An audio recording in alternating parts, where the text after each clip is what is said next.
Magandang umaga dito sa San Sebastian, Kawit, Cavite. Ito po si Ferdinand Romualdez Marcos po Jr. ay dadaan po dito sa Kawit. Saka si Martin Romualdez, pati po si Mayor ng Imos at Vincula. Dadaan po sila dito sa si AJ at Vincula Congressman. Ayan po sila. Mamamahagi puro siya ng kahit konting biyaya. Tag-iisang kaban na bigas. Tag-iisang kaban daw, lalo na si Ferdinand Romualdez, magbibigay daw ng tag-iisang kaban bigas. O, kailangan po namin sila ngayon. O, dito lang kami, nagawalis tambo.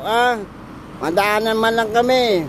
Mabiyayaan kami. Maraming salamat sa inyo.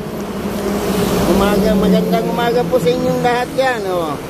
Ferdinand, daanan mo kami tag-iisang kaban na bigas Huwag mo kami kakalimutan para hindi ka namin makalimutan. Salamat, magandang umaga sa San Sebastian, Kawit, Cavite.